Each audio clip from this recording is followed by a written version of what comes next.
Hello viewers, నేను doctor Suma, consultant 39 fertility centre Vijayawada. So చాలామంది doubt అడుగుతారండి. ఇప్పుడు ఒకసారి అబార్షన్ అయింది, ఇప్పుడు నెక్స్ట్ మళ్ళీ మేము ఎప్పుడు హస్బెండ్ వైఫ్ కలవచ్చు, లేదా నెక్స్ట్ ఎప్పుడు మనం ప్రెగ్నెన్సీ అనేది ప్లాన్ చేయొచ్చు, లేదా మనకి డెలివరీ అయ్యింది, డెలివరీ తర్వాత ఎన్నాళ్ళుగా హస్బెండ్ వైఫ్ కలవకుండా ఉండాలి, అండ్ ప్రెగ్నెన్సీ మళ్ళీ ఎప్పుడు ప్లాన్ చేయాలి, ఇది కామన్గా అడిగే క్వశ్చన్ అనమాట.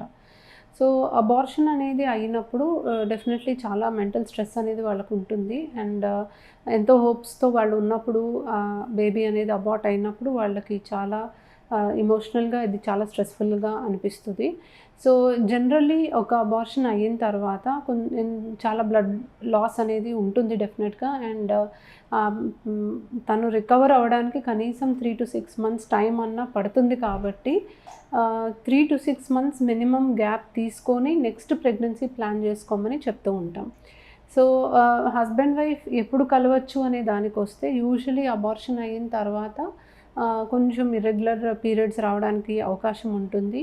అండ్ ఆ టైంలో కొంచెం ఇన్ఫెక్షన్ ఛాన్సెస్ కూడా కొంచెం ఎక్కువ ఉంటుంది. కాబట్టి అట్లీస్ట్ ఒక 1 month 1.5 month వరకు భార్యాభర్తలు దూరంగా ఉండమని చెప్తూ ఉంటాము. అండ్ 6 weeks తర్వాత నుంచి రెగ్యులర్గా హస్బెండ్ వైఫ్ అయితే కలవచ్చు. కాకపోతే మినిమం 3 to 6 months గ్యాప్ తీసుకున్న తర్వాత నెక్స్ట్ ప్రెగ్నెన్సీ ప్లాన్ చేసుకుంటే బెటర్. డెలివరీ తర్వాత హస్బెండ్ వైఫ్ ఎప్పుడు కలవచ్చు, లేదా ప్రెగ్నెన్సీ ఎప్పుడు ప్లాన్ చేయొచ్చు అనే దానికి వస్తే, డెలివరీ అయ్యే టైంకి మనకి గర్భసంచి అనేది చాలా డెలివరీ టైంలో అంటే ప్రెగ్నెన్సీ టైంలో చాలా ఎన్లార్జ్ అవుతుంది. అంటే ఒక 9 months పాటు బేబీ పెరిగిన సైజ్ వరకు కూడా గర్భసంచి కూడా పెరుగుతుంది. డెలివరీ అయిన తర్వాత ఆ గర్భసంచి సైజ్ అనేది నార్మల్గా రావడానికి కనీసం 6 weeks టైం అనేది పడుతుంది. So at the same time మనకి కింద ఏవైతే మజిల్స్ అవన్నీ ఉంటాయో, స్ట్రక్చర్స్ ఏవైతే ఉంటాయో అవన్నీ కూడా నార్మల్ స్టేట్కి రావడానికి కనీసం ఒక 4 weeks to 6 weeks అన్న టైం పడుతుంది. అండ్ పోస్ట్ డెలివరీ కూడా ఇర్రెగ్యులర్గా బ్లీడింగ్ అవ్వడము, డిశ్చార్జ్ రావడం అనేది ఆల్మోస్ట్ ఒక 1 month వరకు మనం చూస్తూ ఉంటాం.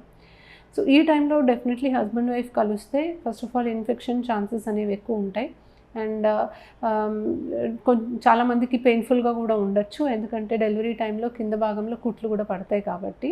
సో యూజువలీ పోస్ట్ డెలివరీ కూడా ఒక 4 to 6 weeks అనేది ఖచ్చితంగా హస్బెండ్ వైఫ్ కలవకుండా ఉండడమే బెటర్ ఆప్షన్. అండ్ 6 weeks దగ్గర నుంచి హస్బెండ్ వైఫ్ రెగ్యులర్గా కలవచ్చు. డెలివరీ అయ్యాక తల్లి పాలు ఇచ్చినంత కాలం కూడా మనకి పీరియడ్ అనేది రాకపోవచ్చు. అలా అని ఎటువంటి కాంట్రసెప్షన్ వాడకుండా హస్బెండ్ వైఫ్ కలవడం అనేది మంచిది కాదు. ఎందుకంటే ఓవ్యులేషన్ ఎప్పుడైనా జరగచ్చు, పీరియడ్స్ అనేది ఎప్పుడైనా స్టార్ట్ అవ్వచ్చు. అండ్ ఖచ్చితంగా 6 months వరకు వీళ్ళు తల్లిపాలు ఖచ్చితంగా ఇస్తున్నారు, వీళ్ళకి పీరియడ్ రాదు అని మనం ఖచ్చితంగా అయితే చెప్పలేము. సో 6 weeks తర్వాత నుంచి భార్యాభర్తలు కాంట్రసెప్షన్ వాడుతూ కలిస్తే మంచిది. ఎందుకంటే వెంటనే మళ్ళీ ప్రెగ్నెన్సీ రావడం కూడా మంచిది కాదు. సో గ్యాప్ అనేది ఎంత ఉంచాలి అనే దానికి వస్తే, మినిమం 18 months గ్యాప్ అనేది డెలివరీ అయిన దగ్గర నుంచి మనము వాళ్ళు స్పేసింగ్కి టైం ఇచ్చి 18 months తర్వాతనే ప్రెగ్నెన్సీ ప్లాన్ చేసుకోవడం అనేది చాలా మంచిది. సో ప్రెగ్నెన్సీ అనేది మనము అనుకున్నంత సింపుల్గా ఉండదండి. చాలా ఫిజికల్ స్ట్రెయిన్ ఉంటుంది, చాలా ఎమోషనల్ స్ట్రెయిన్ ఉంటుంది. అండ్ తల్లి పూర్తిగా రికవర్ అయ్యి ఇంకొక ప్రెగ్నెన్సీకి ప్లాన్ చేసుకోవడానికి హెల్దీగా ఉండాలి అంటే కనీసం 1.5 year గ్యాప్ ఇవ్వడం అనేది ఉత్తమం. ఎస్పెషలీ ఇంతకుముందు సిజేరియన్ ద్వారా డెలివరీ అయిన వాళ్ళకి ఖచ్చితంగా 18 months గ్యాప్ అనేది మెయింటైన్ చేయాలి. ఎందుకంటే గర్భసంచి పైన ఉన్న కుట్లు పూర్తిగా మానిపోయి ఇంకొక ప్రెగ్నెన్సీకి ఆ గర్భసంచి సిద్ధంగా ఉండడానికి కనీసం 18 months టైం పడుతుంది. సో ఆపరేషన్ అయిన వాళ్ళైతే ఖచ్చితంగా 18 months గ్యాప్ ఇవ్వాలి.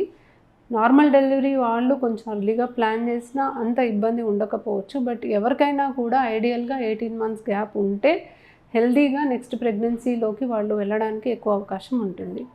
సో అబార్షన్ అయ్యాకైనా డెలివరీ అయ్యాకైనా కనీసం 4 వారాల నుంచి 6 వారాల వరకు హస్బెండ్ వైఫ్ కలవద్దని చెప్తాము.